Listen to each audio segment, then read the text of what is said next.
Bismillahirrahmanirrahim. Assalamualaikum warahmatullahi wabarakatuh. Alhamdulillahirabbil alamin. Nahmadullahi ala ni'amihi yu'til hamdu bizdiyadiha. Nusalli wa yu'mil al-fatihi maqama bayatiha wa sawadiha. Wa asyhadu an la ilaha illallah. Barik ala nabiyyina Muhammad wa ala alihi wa sahbihi ajma'in.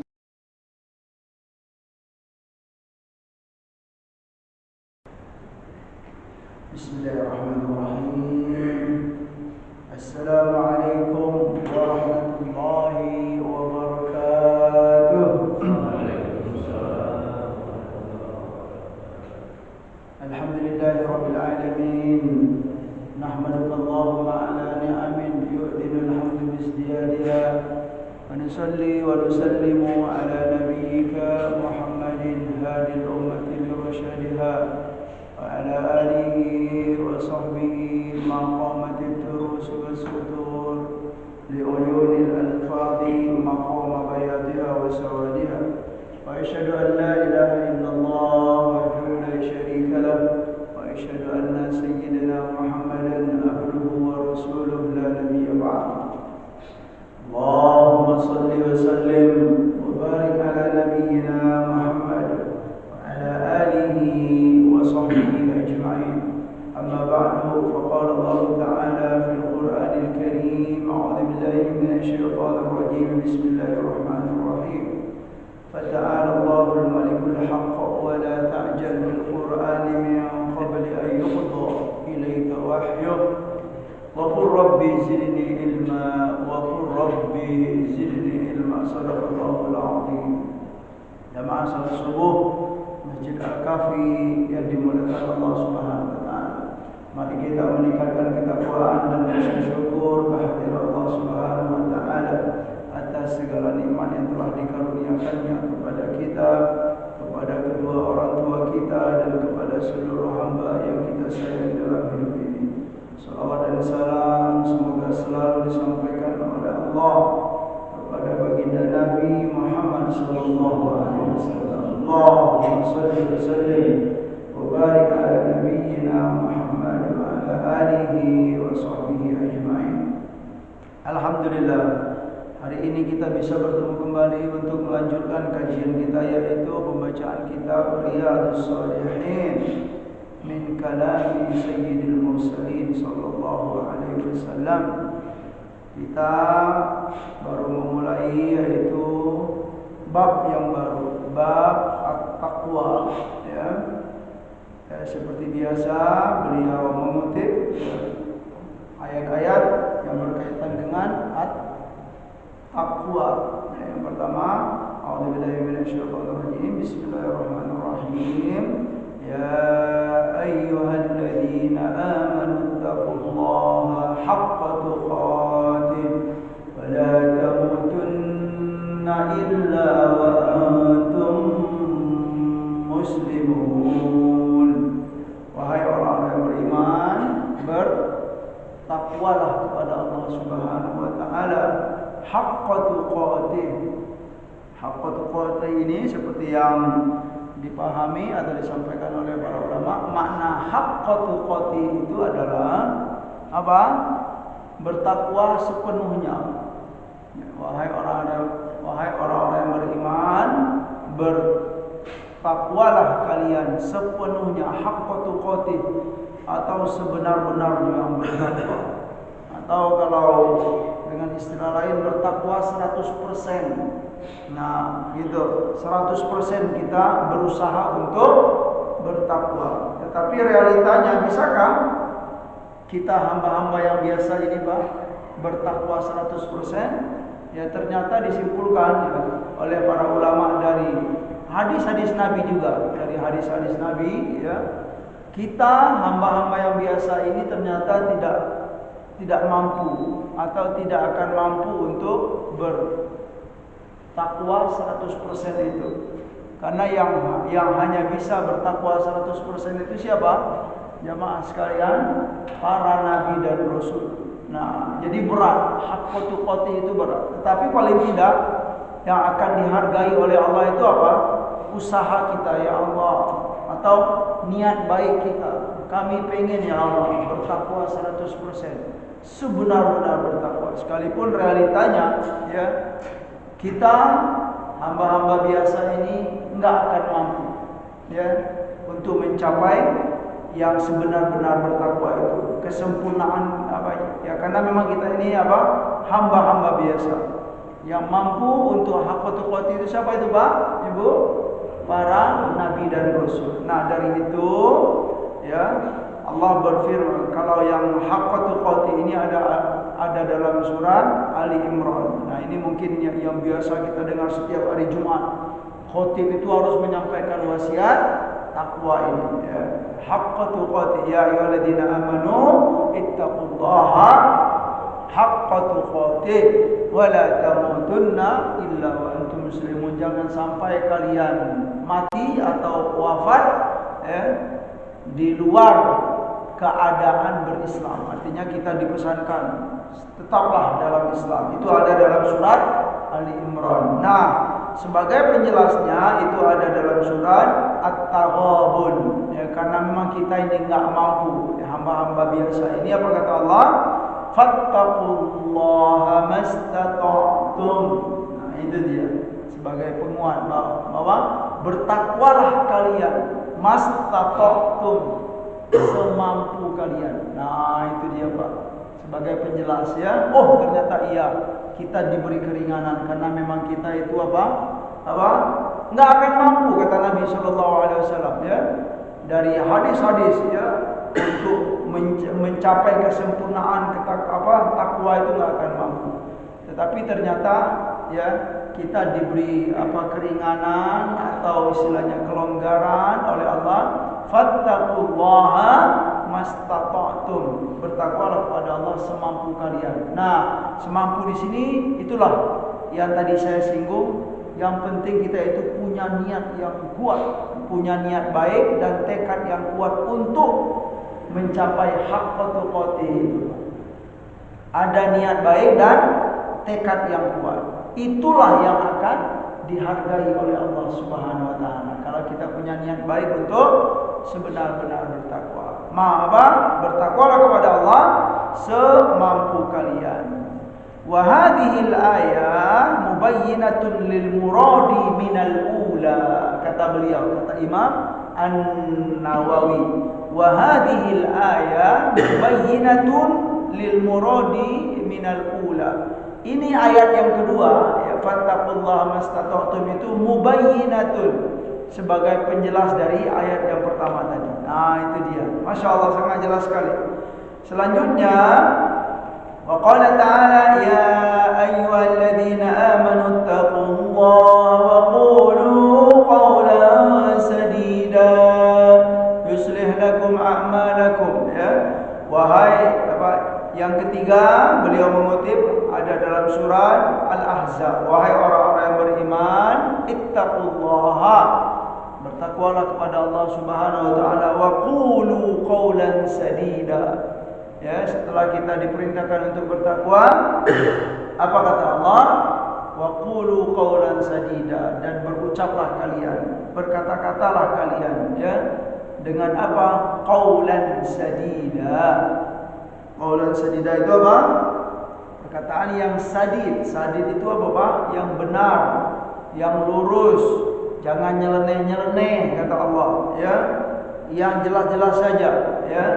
Yang diridhoi oleh Allah Subhanahu wa taala, berbicara, ya, tentang kebaikan, tentang keberkahan, tentang kebenaran. Itu kita diperintahkan oleh Allah Subhanahu wa taala. Ini ada dalam surah Al-Ahzab. Wal ayatu fil amri bit taqwa kathiratun ma'lumatun, kata beliau, ya. Dan ayat-ayat tentang perintah untuk bertakwa ini kathiratun ma'lumatun, ya. Kathiratun itu artinya banyak, ma'lumatun itu sudah diketahui oleh kaum muslimin dan muslimah. Nah, berikut masih ada, beliau mengutip lagi, wa qala ta'ala, wa man yattaqillaha yaj'al lahu makhrajan wa yarzuqhu min haitsu la yahtasib. Ya. Barang siapa yang bertakwa kepada Allah Subhanahu wa taala, yaj'al lahu makhraja. Nah, ini bagus sebagai apa ya? Kaedah bagi kita, Pak, ya. Pedoman hidup bagi kita agar kita selalu kuat, ya, dalam berusaha dan berjuang untuk bertakwa kepada Allah. Janji Allah, ya, ini ada dalam surat At-Talaq, wa man yattaqillaha yaj'al lahu makhraja. Dan barang siapa yang bertakwa kepada Allah Subhanahu wa ta'ala, yaj'al lahu makhraja, Allah akan jadikan baginya dalam hidup ini apa? Makhraja. Makhraja itu apa? Solusi atau jalan keluar. Ini janji sebagai motivasi bagi kita. Orang yang bertakwa itu, ya, akan diberi apa? Jalan keluar dari segala kesulitan dalam hidup ini. Ya, jalan keluar dari segala apa? Kesusahan, kesulitan, dari segala masalah-masalah yang ada. Itu janji Allah. Tapi memang betul-betul, ya, bertakwa, ada niat, ada usaha untuk bertakwa kepada Allah Subhanahu wa taala. Yaj'al lahu makhraja wa yarzuqhu min haitsu la yahtasib. Dan Allah berjanji akan memberi rezeki kepada orang kepada hamba itu apa? Wa yarzuqhu min haitsu la yahtasib. Allah akan beri rezeki kepada dia, ya, dari apa, Pak? Min haitsu la yahtasib. Dari jalan yang tidak disangka-sangka. Masyaallah. Dari jalan yang tidak terpikirkan oleh manusia. Mungkin menurut manusia enggak mungkin, ya. Enggak mungkin Bapak itu bisa begitu. Iya, menurut manusia. Tapi cara Allah, ya, sungguh, ya, dengan mudah sekali. Itu dia. Yang pentingnya kita untuk bertakwa kepada Allah Subhanahu wa taala. Wa yarzuqhu min haitsu la yahtasib. Berikut apa kata firman Allah Subhanahu wa taala dalam yang tadi dalam surat At-Talaq, berikutnya ada dalam surat Al-Anfal. In tattaqullaha yaj'al lakum furqana wa yukaffir 'ankum sayyi'atikum wa yaghfir lakum wallahu dzul fadlil 'adzim. Ya, jika kalian bertakwa kepada Allah Subhanahu wa taala, yaj'al lakum furqana, ya, Allah akan jadikan untuk kalian furqana. Furqana ini kalau kita merujuk ke dalam kita tafsir, di antara makna furqana itu adalah faslan. Allah akan jadikan bagi kita dalam hidup ini faslan, dinding pemisah antara al-haq dan batin, dan hak yang hak dan yang batil. Orang yang bertakwa itu dia akan apa, ya? Mungkin contohnya kalau kita sudah punya niat untuk bertakwa, berusaha untuk bertakwa dalam hidup ini, ya, dinding pemisah antara hak dan batil itu akan diperjelas oleh Allah.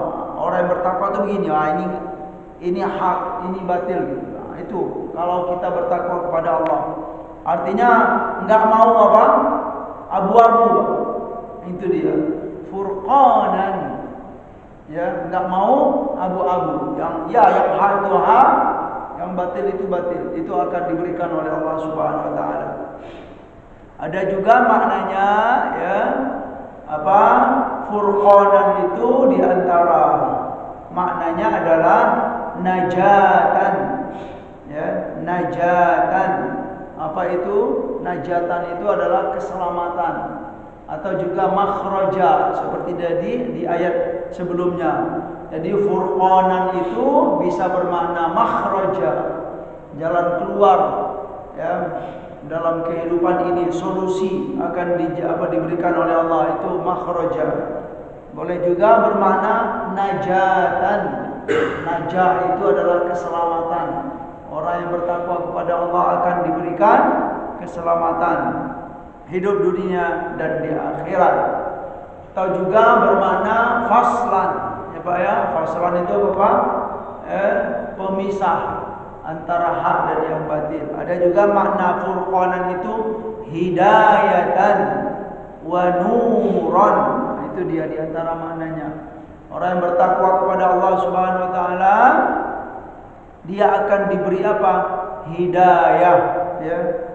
Petunjuk oleh Allah Subhanahu wa taala. Wa nuran. Nuran itu apa? Ibu, cahaya dalam hidup ini. Orang bertakwa itu dia punya cahaya. Ya, dengan cahaya itu dia bisa apa? Berjalan. Ya, sebagai gambaran lah gitu kan. Kita kalau berada dalam kegelapan itu gimana kira-kira? Jamaah sekalian, berjalannya apa? Meraba-raba, takut, ragu, aduh jatuh nanti gitu. Tapi kalau hamba yang bertakwa kepada Allah Subhanahu wa taala diberi nuran, ya, cahaya oleh Allah Subhanahu wa taala. Dengan cahaya tersebut bisa ya berjalan ya dengan tenang. Jemaah yang dimuliakan oleh Allah Subhanahu wa taala, ada apa ya? Kisah ya, di dalam realita tentang ada seorang hamba yang bertakwa kepada Allah Subhanahu wa taala. Kisah ini banyak ya, apa kisah yang nyata yang turun temurun disampaikan oleh para ulama, yaitu kalau dalam kitab itu ditulis talibul ilmin ya, talibul ilmi fil azhari. Nah, jadi kisah seorang penuntut ilmu di Al-Azhar atau di Masjid Al-Azhar yang ada sekarang di Mesir tersebut. Ya, karena di Masjid Al-Azhar itu dari zaman dahulu sampai sekarang jemaah sekalian, itu digunakan untuk apa? Untuk menuntut ilmu, mengaji gitu ya Pak ya, membahas ya ilmu ya. Ini suatu hari beliau ini apa ya? Ya mengaji jamaah sekalian. Santri lah, seperti santri beliau ini mengaji.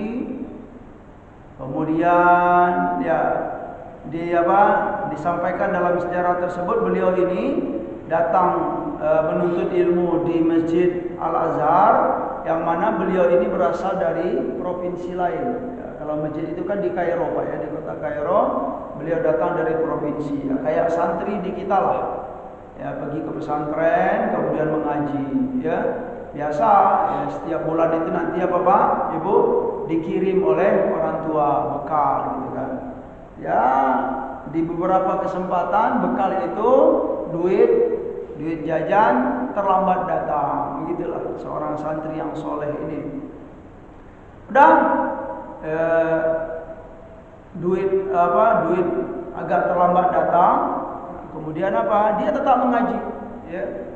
Akhirnya apa? Mengaji dalam keadaan kelaparan, lapar mengaji gitu. Nah, lapar mengaji sehari tertahan lah gitu. Pokoknya intinya dia itu berjuang ya untuk tetap mengaji sekalipun dalam keadaan kekurangan, gitu dia. Suatu hari ya, saking sudah lapar sekali ya, dalam suatu kajian itu ya dia minta izin kepada gurunya, izin keluar gitu, izin keluar. Wahai guruku, aku izin keluar. Izin keluar itu bukan untuk apa?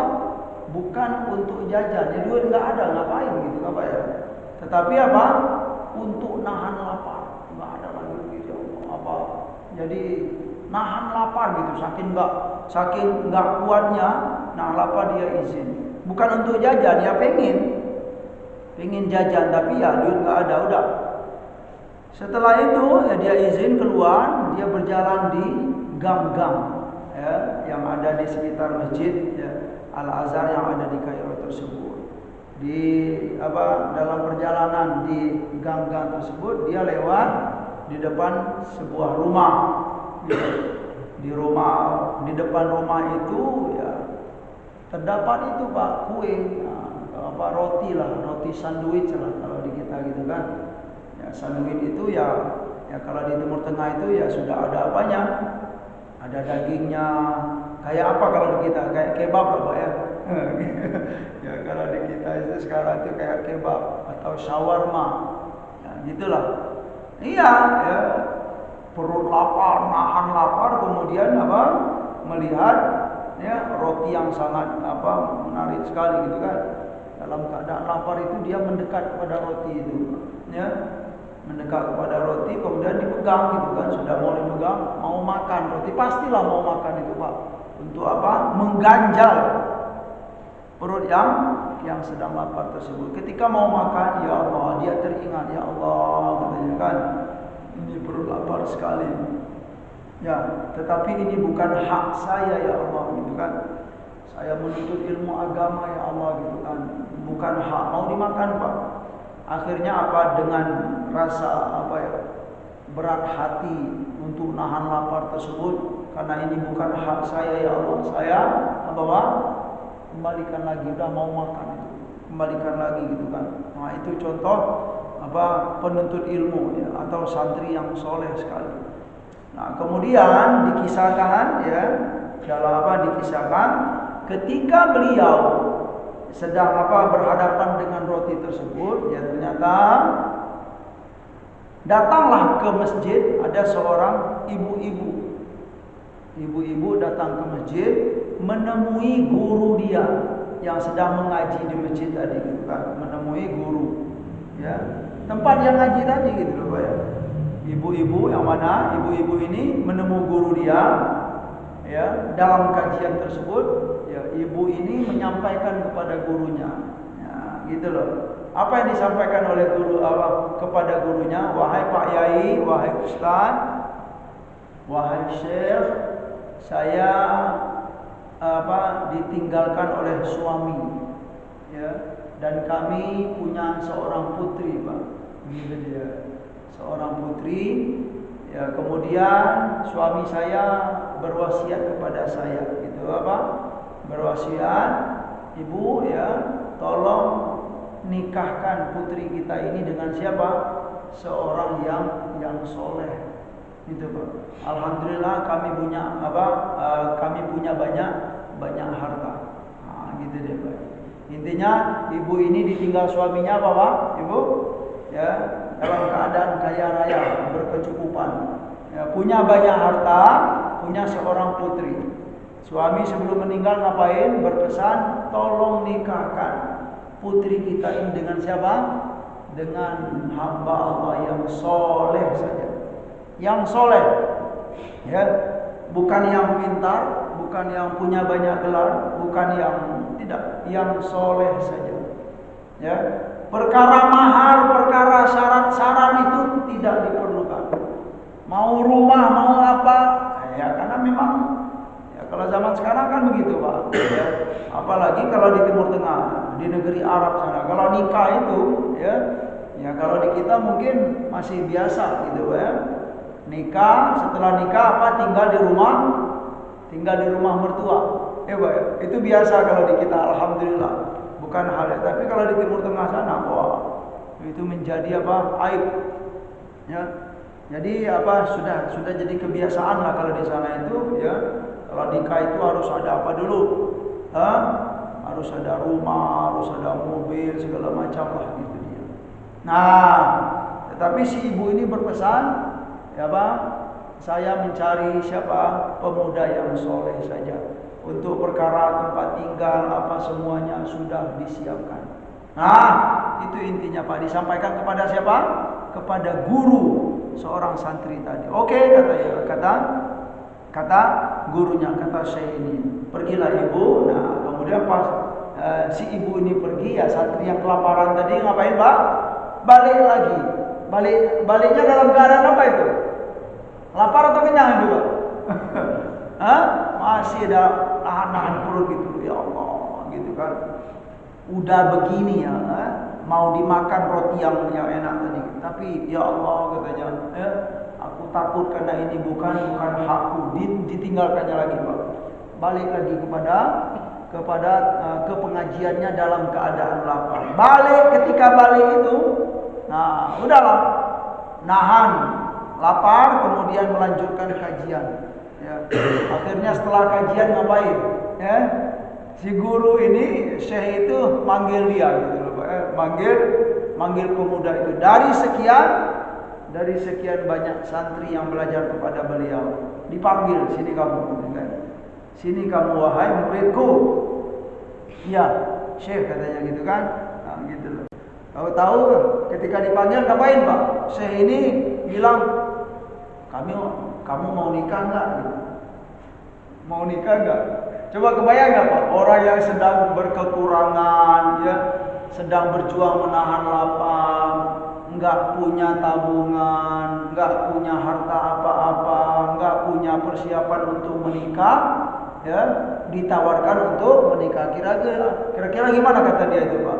Jawab dia itu, saya bercanda atau bagaimana ini, gitu kan? Jangankan untuk apa gitu kan, untuk nikah. Aduh ya Allah, saya sedang berjuang nahan lapar. Dengan apa saya bisa menikah, gitu kan? Bagaimana maharnya, gitu kan? Bagaimana untuk tempat tinggal saya, gitu. Ya. Ini benaran nggak gitu, saya gitu. Nah, gitulah. Seperti nggak percaya dia gitu. Mau nikah nggak, gitu kan? Ya, intinya dia nggak percaya. Nah, akhirnya apa? Jamaah sekalian yang dimuliakan oleh Allah Subhanahu Wa Taala. Ya, singkat cerita, apa kata Syekh? Jangan pikir apa-apa, gitu kan? Kamu mau nggak nikah, gitu kan? Dengan seorang putri yang cantik. Ya, kalau begitu, udahlah katanya kan. Aku pasrah aja, gitu kan, gitu dia. Oke, akhirnya apa? Ternyata, ya, singkat ceritanya jamaah sekalian, dia langsung ya dibawa oleh gurunya itu ke rumah si ibu tadi ya. Ternyata kue atau sandwich yang mau dia makan itu adalah rumah siapa? Ibu yang menawarkan putri yang cantik dan punya harta warisan dari ayahnya. Kembalilah dia gitu kan, ketika dia ya melihat kue atau sandwich yang ada di depan rumah tadi, sungguh ya pemuda ini terharu sekali. Subhanallah ya. Inilah istilahnya yang saya inginkan, tetapi bukan hak saya. Saya tinggalkan karena Allah Subhanahu Wa Taala, karena takut bukan hak. Tetapi pada akhirnya diganti oleh Allah, Pak ya. Bukan hanya dapat sandwich gitu kan, tetapi dapat siapa, Pak? Dapat putri yang cantik, kemudian harta, ya dengan itu dia diberikan kemudahan oleh Allah Subhanahu Wa Taala. Ya, itu salah satu contoh. Wa may yattaqillaha yaj'al lahu makhraja wa yarzuqhu min haitsu la yahtasib. Subhanallah. Ini kisah ya sudah turun temurun jamaah sekalian ya. Kalau di dunia para ulama ya, kisah ini sangat terkenal sekali. Judulnya kalau dalam kitab itu Thalibul Ilmi fil Azhari.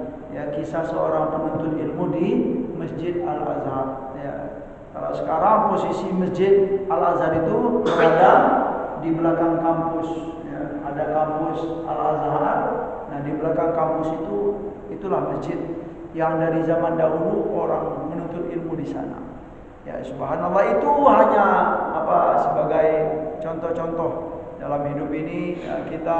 Kalau kita bertakwa kepada Allah, insyaallah Allah akan beri makhraja.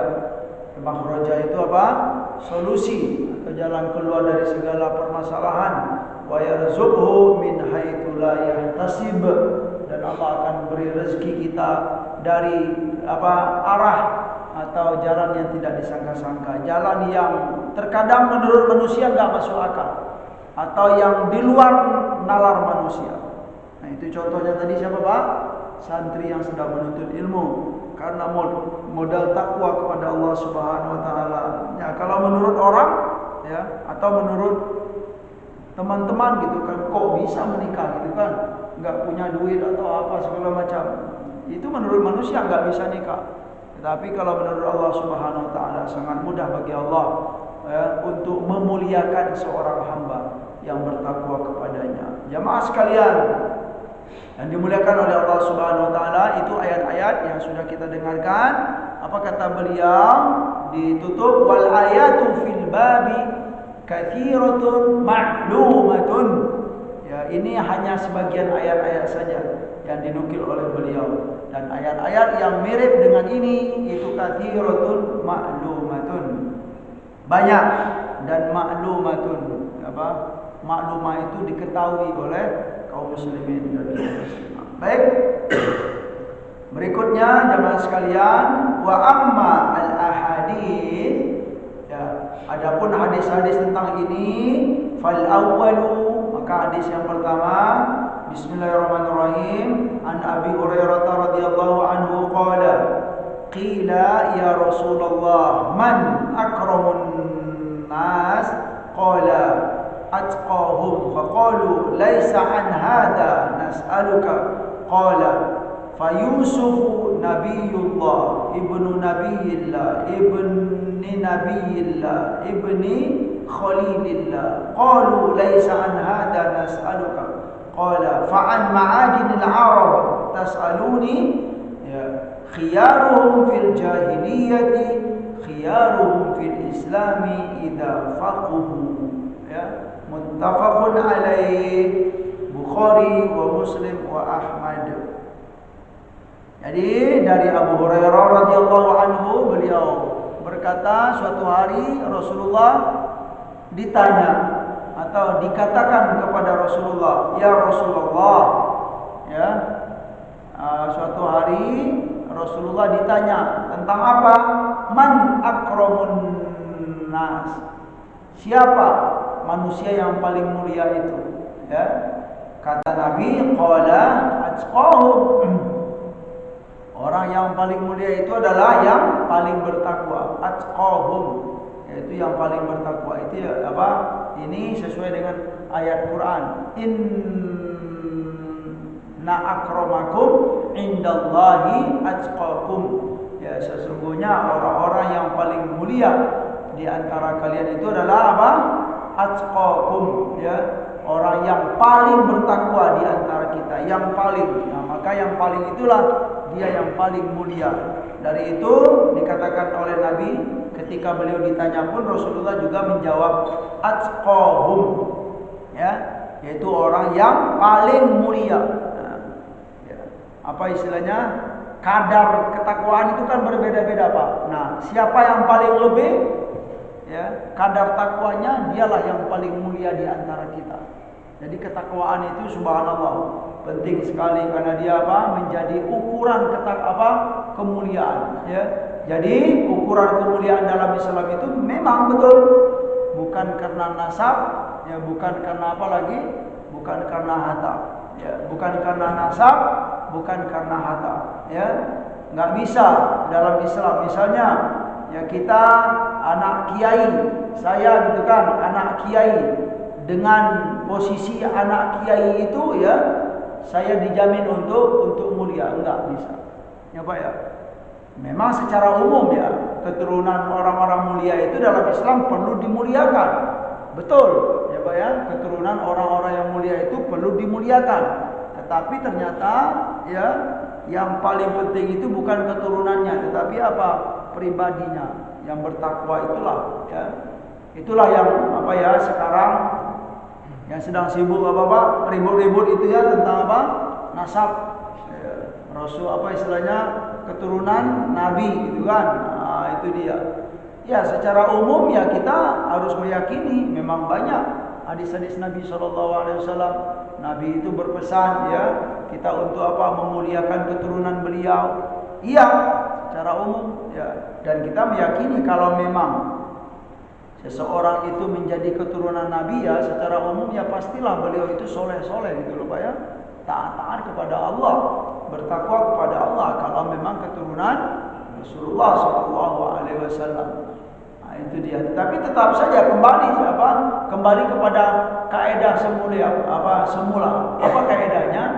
Yang maksum itu bukan yang maksum. Maksum itu yang terhindar dari dosa dan maksiat itu siapa dalam Islam? Para nabi dan rasul, itulah yang maksum. Ya, keturunan nabi, apakah beliau maksum? Enggak, ya Pak ya. Ya, anak cucu nabi, apakah beliau maksum, dijaga oleh Allah dari berbuat dosa? Ya tidak. Ya, ada peluang. Para sahabat nabi kira-kira maksum atau tidak? Sahabat nabi itu maksumkah? Ya, secara umum tidak. Yang maksum itu hanya para nabi dan rasul. Ya, garis merah kalau para nabi dan rasul itu memang dijamin oleh Allah. Nah, selain para nabi dan rasul, ya, disimpulkan oleh para ulama itu tidaklah maksum. Ya, boleh kita ada kemungkinan untuk jatuh tergelincir berbuat dosa. Nah, beda dengan para nabi dan rasul.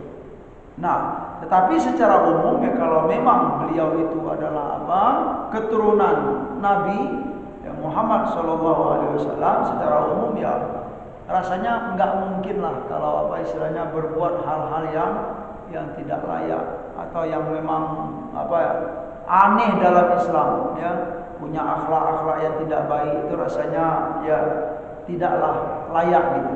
Nah, dari itu kita temukan di dalam masyarakat kita ada yang mempertanyakan gitu kan, apakah ini betul ya keturunan Nabi atau tidak. Tetapi ya secara umum ya kita dianjurkan ya, kalau memang beliau itu keturunan Nabi, kita dianjurkan untuk memuliakan, jangan sampai menyakiti keturunan Nabi Muhammad SAW. Tapi standarnya apa? Yang paling bertakwa, ya, itulah yang dijadikan standar. Bukan karena nasab, bukan karena harta. Itu kaidah yang perlu kita pegang. Faqalu, ya, lalu para sahabat berkata, laisa an hada nas'aluka. Bukan tentang ini yang kami bertanya kepada baginda wahai Rasul. Bukan tentang yang paling mulia itu adalah yang paling bertakwa. Bukan itu yang kami tanyakan. Qala, lalu Nabi memperjelas lagi. Mungkin kalian pengen bertanya yang kalian maksudkan itu apa? Qala, kata Nabi, Fayusufu Nabiyullah, ibnu Nabiyillah, ibni Nabiyillah, ya, ibni Khalilillah. Ya. Selanjutnya Rasulullah berkata, Nabi Yusuf itu, ya kalau memang bukan yang paling bertakwa di antara kalian, bahwa yang paling mulia itu ya contohnya apa kata Nabi? Nabi Yusuf. Yang mana Nabi Yusuf itu adalah anaknya Nabi Allah. Ya, anaknya Nabi Allah, anaknya Nabi Allah.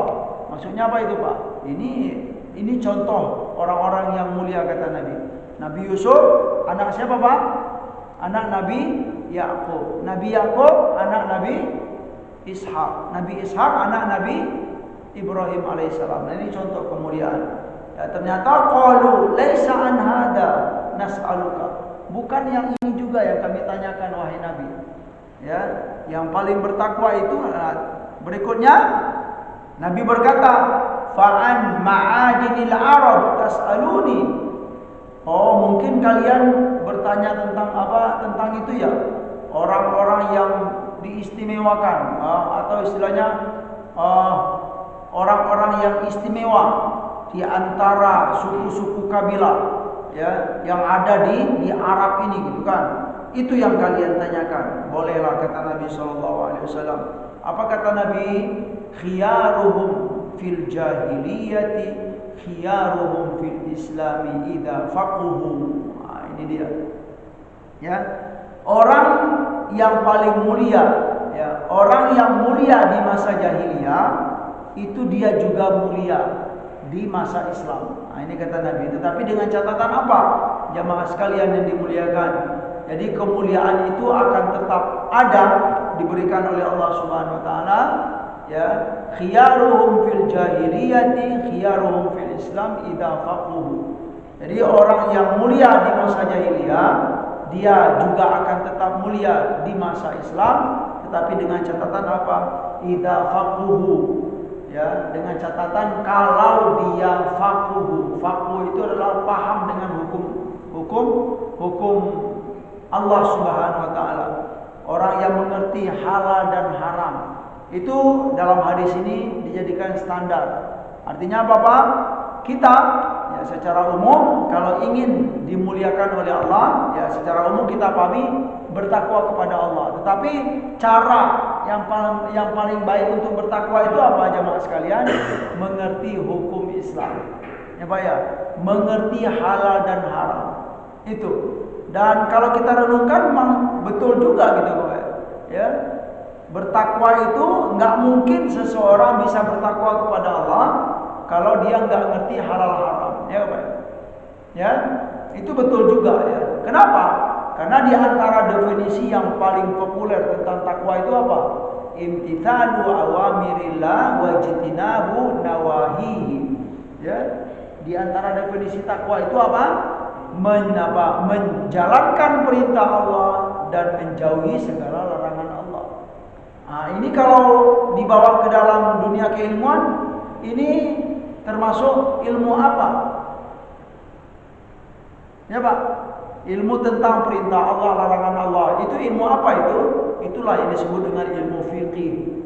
Ya Pak ya. Jadi kalau kita dari hadis ini kemudian dari riwayat-riwayat yang lain bisa kita pahami, nggak mungkin seseorang itu bisa bertakwa kalau dia nggak tahu fikih. Ya, nggak mungkin kita akan bisa mencapai derajat takwa kalau kita nggak tahu halal dan haram. Ya betul sekali gitu kan. Ya bagaimana tidak? Ya, orang bertakwa tapi dia nggak tahu sholat 5 waktu itu wajib. Mungkin nggak bisa apa? Mungkin nggak seseorang ini bisa bertakwa apa? Dia nggak tahu bahwa sholat 5 waktu itu wajib. Mungkin nggak? Ya nggak mungkin. Nah, sedangkan takwa itu apa? Menjalankan perintah Allah dan menjauhi segala larangan Allah Subhanahu wa taala. Jadi di antara cara ya kita untuk bisa bertakwa atau bisa mencapai derajat takwa itu apa?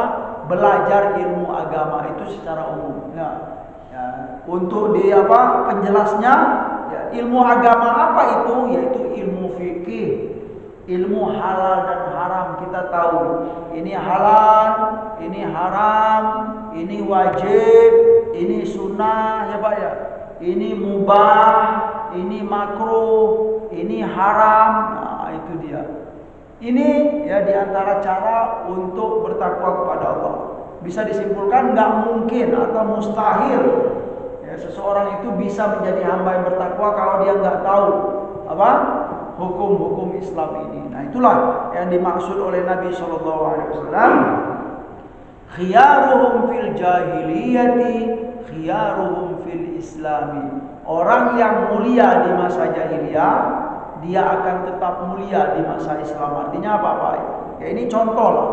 Ya banyak ya sahabat-sahabat Nabi yang di masa sebelum Islamnya dia itu sudah menjadi orang yang terpandang. Ya di suku kabilah lah atau apalah tokoh ini tokoh itu ya. Nah, kata Nabi apa? Setelah dia masuk Islam atau setelah di masa Islam, orang yang terpandang di masa jahiliyah itu akan tetap menjadi mulia. Ya, akan tetap menjadi terpandang, tapi dengan catatan apa? Idza faqahu. Kalau dia mengerti halal dan haram, itu catatannya. Tapi kalau dia nggak ngerti bagaimana Pak? Tidak akan ya menjadi hamba yang mulia. Nah, itu dia. Berarti dari riwayat ini kita pahami ya kita dianjurkan untuk mempelajari ya, ilmu agama secara umum dan ilmu fikih secara khusus. Karena ilmu fikih itu membahas tentang halal dan haram. Karena takwa itu berkaitan dengan apa Pak? Halal dan haram. Ini perintah Allah, maka lakukanlah. Ini larangan Allah, maka hindarilah. Nah, jadi mau nggak mau ya kita dituntut untuk belajar ilmu fikih. Ya, seperti contoh siapa gitu kan? Ya tokoh-tokoh ya yang ada di kalangan para sahabat ya secara umum. Kalau memang beliau menjadi orang yang terpandang sebelum masa Islam, dia ya, diberi jaminan oleh Nabi, kamu akan menjadi orang yang terpandang juga di masa Islam. Kalau memang kamu mempelajari ilmu agama, mengerti atau belajar tentang halal dan haram, itu jaminan dari Rasulullah Sallallahu Alaihi Wasallam. Ketika beliau ditanya tentang ayat man akramun nas, siapa manusia yang paling mulia itu? Ya, jawab Nabi di akhir hadis, khiyaruhum fil jahiliyati khiyaruhum fil islami. Jamaah sekalian yang dimuliakan oleh Allah Subhanahu wa taala. Ada kitab ya tentang apa Pak? Tentang ilmu fikih ya. Saya jadi teringat bahwa apa istilahnya, mau nggak mau kita itu harus belajar ilmu fikih. Ada kitab yang berjudul Al-Faraidul Bahiyah. Ya, itu kitab syair-syair yang berisikan yaitu tentang syair-syair tentang kaidah-kaidah fikih. Nah, di muqaddimah itu disampaikan ya, oleh pengarang kitab, wa ba'du fal ilmu 'azimul jadwa la siyamal fiqhu asasut taqwa fahuwa ahammu sa'iril ulumi id huwa lil khususi wal umumi. Ini pentingnya ilmu fikih. Apa kata pengarang? Wa ba'du, amma ba'du fal ilmu 'azimul jadwa. Ilmu secara umum itu dalam Islam itu 'azimul jadwa. Ya, punya kedudukan yang tinggi. Itu ilmu ya, karena Islam itu adalah agama yang menjunjung tinggi keilmuan. Betul? 'Azimul jadwa. Fal ilmu 'azimul jadwa la siyamal fiqhu asasut taqwa, kata beliau. Bagus sekali. Dari sekian banyak ilmu, yang penting apa? Yang lebih penting itu terutama lagi kata beliau al-fiqhu. La siyamal fiqhu, ya, terutama ilmu fikih. Kenapa? Karena menurut para ulama ilmu fikih itu adalah asasut taqwa. Asas, modal, pokok bagi seorang hamba untuk mencapai takwa kepada Allah. Nah, inilah ya yang saya sampaikan tadi, enggak mungkin seseorang itu bisa bertakwa kepada Allah kalau dia tidak belajar ilmu fikih. Karena apa? Takwa itu berkaitan dengan perintah Allah dan larangan Allah, ya. Enggak mungkin seseorang bisa menjadi hamba yang bertakwa kalau dia tidak mengerti ilmu fikih. Kalau dia tidak tahu halal dan haram. Itu jamaah sekalian, ya. La siyamal fiqhu asasut taqwa. Fahuwa dan ilmu fikih itu ahammu sa'iril ulumi id huwa lil khususi wal umumi. Ya, karena ilmu fikih itu ahammu sa'iril ulumi. Ya, ilmu yang terpenting dari sekalian banyak ilmu-ilmu yang ada. Id huwa lil khususi wal umumi. Karena ilmu fikih itu untuk siapa? Untuk orang yang khusus dan juga untuk orang yang awam. Jadi memang menjadi tuntutan, Pak. Ya, kalau kita ingin bertakwa, ya, siapapun kita harus belajar ilmu fikih. Itu inti dalam muqaddimah yang disampaikan oleh pengarang kitab Al-Faraidul Bahiyah. Jemaah sekalian yang dimuliakan oleh Allah Subhanahu wa taala, mungkin cukup di sini dulu yang bisa saya sampaikan. Ya, semoga di pertemuan berikutnya kita bisa melanjutkan, yaitu hadis-hadis tentang takwa kepada Allah Subhanahu wa taala. Sekian, ya, kita tutup. Subhanakallahumma wa bihamdika asyhadu an la ilaha illa anta astaghfiruka wa atubu ilaik. Sallallahu ala nabiyyina Muhammad wa ala alihi wa sahbihi wa sallam wa akhiru da'wana alhamdulillah.